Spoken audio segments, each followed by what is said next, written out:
The stationery shop of Tehran. उपसंहार। 19 अगस्त 1953। रहस्यों का रक्षक। उसके जैसे अमीर लोग भी कभी-कभी शहर के प्रमुख बाजार जाते हैं।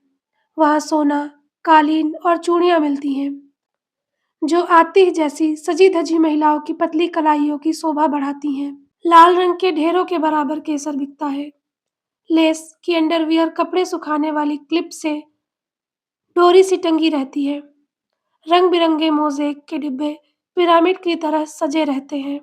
लेकिन अली बाजार से ऐसे बचता है जैसे कोई दिल के दर्द से, धूप में रखे फलों की खुशबू से।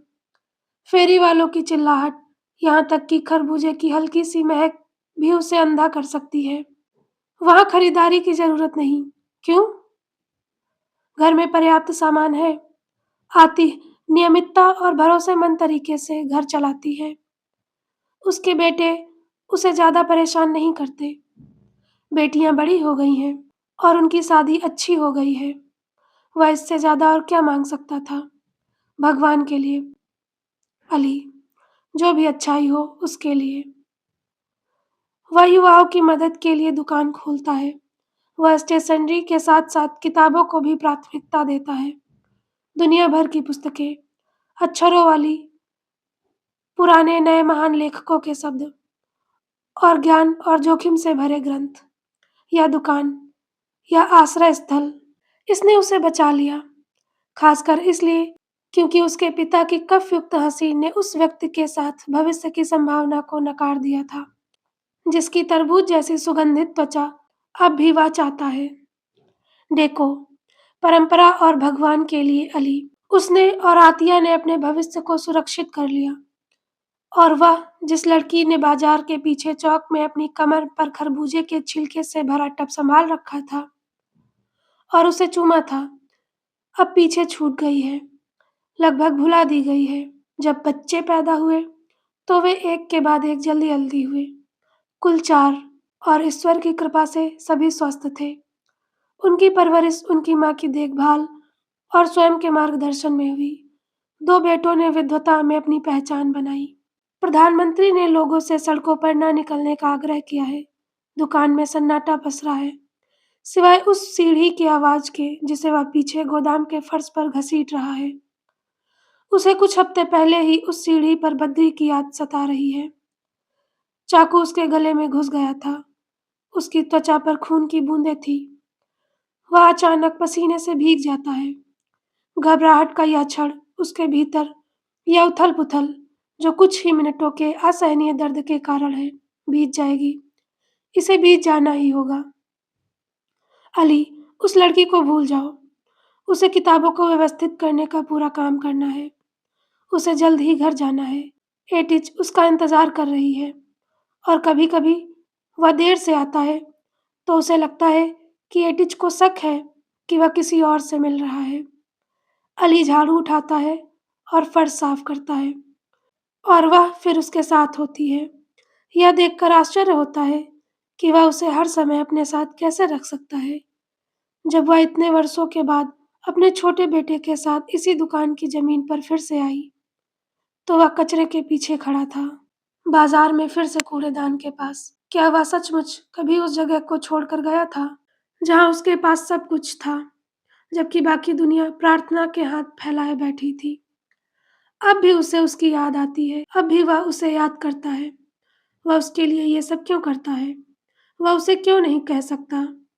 वह उसे बार-बार कहती है कि रोया और बहमन का रिश्ता कभी नहीं बन सकता। वह उसे पत्र बदलने के लिए कहती है।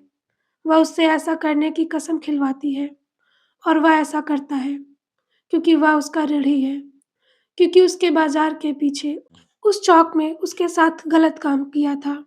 उसने उसे गर्भवती किया, उसकी इज्जत लूटी, उसकी मासूमियत छीन ली, क्योंकि वह एक आदमी था, एक जवान आदमी। हाँ, लेकिन फिर भी ऐसा आदमी जिसने 14 साल की लड़की का फ़ायदा उठाया और फिर जब उसे शादी कर लेनी चाहिए थी, तो वह उसे छोड़कर चला गया और अपने माता-पिता की बात मानकर आतिश से शादी कर ली। आतिश, जिसकी त्वचा कागज जैसी पतली और सफ़ेद है, आती, जिसका व्यक्तित्व दही जैसा है। आती, जो बद्री को चाहने वाले आदमी से बेहतर की हकदार है। वह ज्ञान की प्यास लिए आए इन बच्चों की मदद करने के अलावा और कुछ नहीं चाहता। वह उन्हें एकरूपता और ठहराव से बचाना चाहता है। उन्हें रीति-रिवाजों के जाल से मुक्त करना चाहता है। वह राजनीतिक भाषणों और ग्रंथों का प्रसार करता है, क्योंकि वह लोकतंत्र में विश्वास रखता है।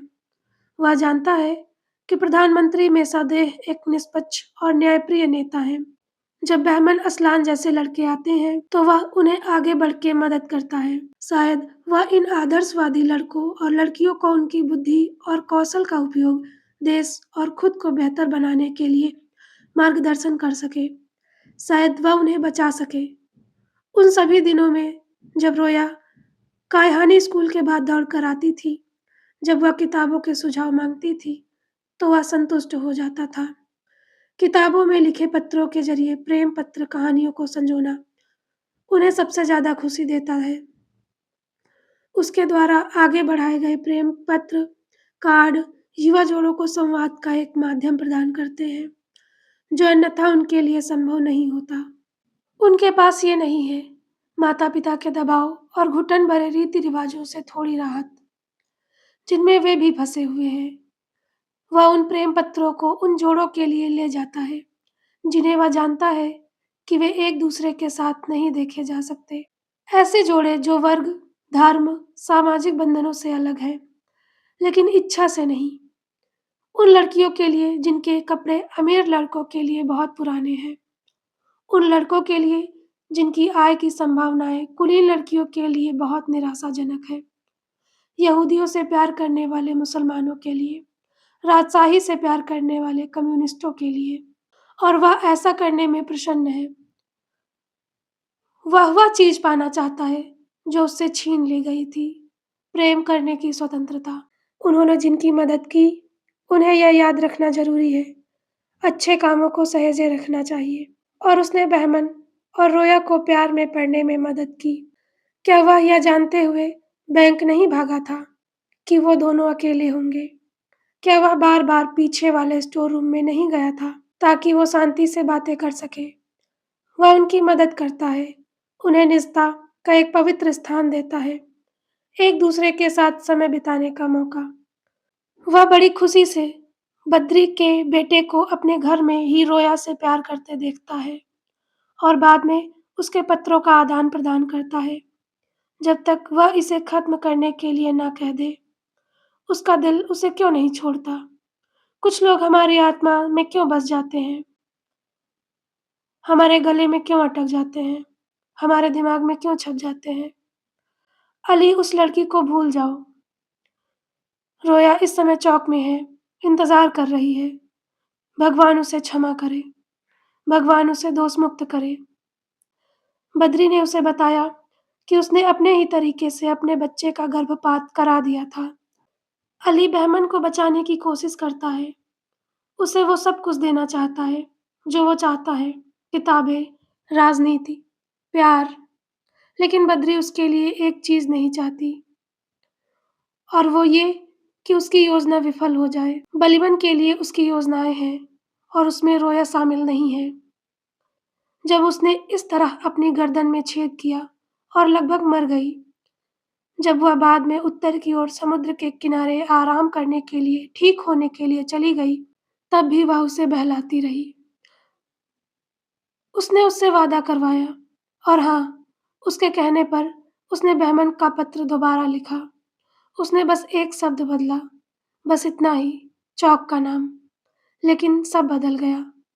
सबसे क्रूर शब्द था, उन्हें उम्मीद देना, उन्हें अलग-अलग जगहों पर इंतज़ार करवाना, बातों को यहीं खत्म ना करना। बद्री इसे लंबा खींचना चाहती थी, रोया को तकलीफ में देखना चाहती थी।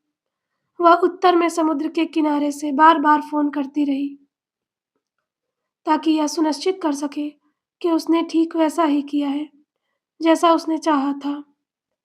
इसे इस नाटक में मज़ा आ रहा था, खतरे और क्रूरता में। और बद्री ने उसे निराश करते हुए 2 और पत्र लिखवाए, एक बहमन से रोया और दूसरा रोया से बहमन को। और उससे वादा करवाया कि वह उन्हें बच्चों के चौक पर मिलने से कुछ दिन पहले लिखकर डाक में भेज दे, ताकि दोनों को अपनी तय मुलाकात के तुरंत बाद एक दूसरे का पत्र मिल जाए, जबकि दोनों को धोखा मिलने का दुख हो। तो बद्री इसे अपने तरीके से खत्म कर सकती थी। वह मान गया था। वह ऐसा करना नहीं चाहता था, लेकिन मान गया। उसने उसकी बात मान ली ताकि वह अपनी पिछली गलतियों की भरपाई कर सके। हालांकि वह जानता था कि वह और भी अधिक दुखदायी स्थिति पैदा कर रहा है। उनकी लिखावट बेदाग थी, हमेशा से ही। वे किसी भी चीज की नकल कर सकते थे। क्या उन्हें बचपन से ही सर्वश्रेष्ठ विद्यालयों में सुलेख में निपुणता प्राप्त करने और एक विद्वान के रूप में प्रशिक्षित नहीं किया गया था? वे उस युग की उपज थे जब उत्कृष्ट लिखावट प्रतिष्ठा का प्रतीक थी। उनके हाथ की लिखावट पर महारत की बराबरी कुछ ही लोग कर सकते थे। क्या भगवान उसे माफ कर सकते हैं? अगर बहमन और रोया की शादी हो जाती है, तो बद्री उसे ही दोषी ठहराती। तो फिर वो क्या करेगा? वो क्या करेगी? क्या वो उसे मार डालेगी? वह इसके साथ नहीं जी सकता था। वह सीढ़ी पर बैठा है, अभी भी कांप रहा है। क्या वह सचमुच बद्री के इशारों पर चल रहा है, या उसके भीतर कहीं न कहीं, भले ही उसकी मंशा अच्छी हो, उन दोनों बच्चों के भविष्य को लेकर इच्छा है? प्यार भरी जिंदगी जो उसे कभी नहीं मिली। उसे याद है कि रोया ने उसकी दुकान में उस लड़के को किस नज़र से देखा था। वह पसीने से भीगा हुआ है, और जब वह अपना सिर अपने हाथों में लिए वही आराम कर रहा होता है, तो उसे यह बात समझ आती है, नहीं, यह गलत है। वह अपने मन में जानता है कि उसे क्या करना चाहिए। वह दुकान बंद कर देता है और वह दौड़ता है। वह दौड़ता ही रहता है। इतनी तेज दौड़ उसने तब भी नहीं लगाई जब वह खुद जवान था, जब वह प्यार में था। हर कदम के साथ, हर छलांग के साथ उसके दिल में एक नया हल्कापन सा महसूस होता है। बद्री गलत है। वह उस नौजवान जोड़े के साथ ऐसा नहीं कर सकती। वह उस लड़की को नहीं भूल सकता, जो लड़की जो चौक में खड़ी है। जैसे ही वह भागता है, गलियां, सड़कें और उमड़ती भीड़ धुंधली सी दिखाई देने लगती है। आखिरकार वह अपनी मंजिल पर पहुंचता है, पूरी तरह हाँफते हुए। वह लोगों की भीड़ से धक्का मुक्की करते हुए आगे बढ़ता है। प्रदर्शनों पर रोक लगाने वाली बात धरी रह गई। क्या लोग कभी सुधरेंगे? रोया, रोया। बेशक वह जानता है कि वह कहाँ खड़ी है। वह धक्का मुक्की करके आगे बढ़ता है, और फिर भीड़ और अफरा तफरी के बीच वह उसे देखता है। वह गुस्से से भरी भीड़ को चीरते हुए उसके पास गुजरता है। वह उसका कंधा पकड़ लेता है। रोया! राहत की वजह से वह चिल्ला उठा। उसने उसे ढूंढ लिया है, और वह उसे बताएगा। वह थकी हारी और कमजोर सी लग रही है। उसका चेहरा पीला पड़ गया है और उसके होंठ सूखे हैं। वह उसे बचाने, उसकी मदद करने और उसे इस मुसीबत से बाहर निकालने की तीव्र इच्छा से भरा हुआ है। उसे यह बात बतानी ही होगी। ओह! भगवान का शुक्र है श्री फ़करी। क्या आपने देखा है? रोया खानूम, कृपया मेरी बात सुनो। वह दोनों हाथों से उसके कंधों को पकड़ लेता है। मुझे बस बहमन को ढूंढना है, वह कहती है। रोया खानूम, मैं चाहता हूँ कि तुम एक बात जान लो। वह उसकी पकड़ से दूर हट जाती है, और फिर एक धमाके की जोरदार आवाज आती है। वह एक ही समय में आसमान में उछलता है और जमीन पर गिरता है। वह इस झटके से सदमे में है। उसे सांस लेने में तकलीफ हो रही है। उसे बस इतना पता है कि अब वह जमीन पर है, और उसकी छाती गीली है और लगातार गीली होती जा रही है। वह रोया को ढूंढना चाहता है, उसे बताना चाहता है कि उसने क्या गलती की है। उसे बताना चाहता है कि उसकी वजह से वह गलत जगह पर है, और उसे बेरस्तान चौक पर मौजूद बहमन के पास जाना चाहिए। उन्हें विवाह और तलाक कार्यालय जाना चाहिए। उन्हें इस पल जी भर कर जीना चाहिए। उन्हें अपने प्यार को नहीं छोड़ना चाहिए। उन्हें कई साल साथ बिताने चाहिए। साथ बूढ़े होना चाहिए। वे साथ बूढ़े होंगे, कोमल और परिपूर्ण होंगे। साथ बच्चे पालेंगे, अद्भुत काम करेंगे, साथ बुढ़ापा बिताएँगे। वह उसे बताना चाहता है कि उसे खेद है। वह बद्री को बताना चाहता है कि उसे खेद है और उसे बाजार के पीछे वाला चौक याद आता है, मक्खियों और तरबूज के छिलकों से भरा हुआ। और उसे याद आता है कि कैसे उसने दुकान को इंच-इंच करके, किताब-किताब करके बनाया था और वह अपने बच्चों को उनके बचपन की सारी खुशी की चीखों के बारे में सोचता है।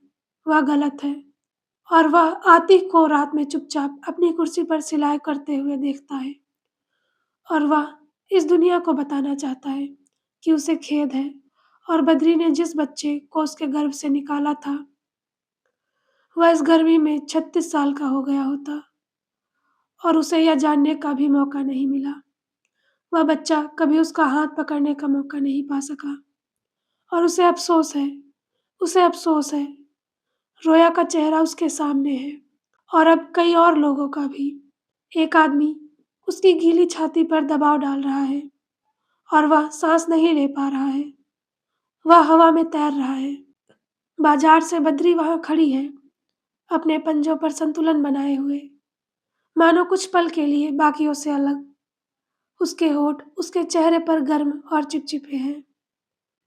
उसे ऐसा महसूस होता है जैसे कि आग की लपटें हों और अब उसके दिल पर तरबूज के रंग का कपड़ा बिखरा हुआ है। क्या वह सपना देख रहा है? वह अपनी स्टेशनरी की दुकान को देखता है। वह दुकान जो उसने अपने पापों का प्रायश्चित करने और नूर में ज्ञान फैलाने के लिए बनाई थी। सच्चा प्यार। उसे लगता है जैसे उसे धुआं-धुआं दिख रहा हो, पर उसे यकीन नहीं है कि वो धुआं नहीं है। ये प्यार ज़िंदा रहेगा। उसके जाने के बाद भी लोग उसकी स्टेशनरी की दुकान पर आते रहेंगे। उसे नहीं पता कैसे, पर वो जानता है कि लोग आएँगे। कोई इसे जाने नहीं देगा, कोई इसे ज़िंदा रखेगा। वो गायब हो रहा है, वो सिकुड़ रहा है, आसमान गहरा होता जा रहा है, पर्दे दोनों तरफ बंद हो रहे हैं। वो जा रहा है, पर प्यार ज़िंदा रहेगा। युवा अपनी उम्मीद बनाए रखेंगे। लोकतंत्र की लड़ाई कभी खत्म नहीं होगी। उसकी किताबें, उसके शब्द, उसके नोट्स, उसके पत्र, उसकी उम्मीद कभी खत्म नहीं हो सकती। ये ऐसा प्यार है जिससे हम कभी उभर नहीं सकते। The end.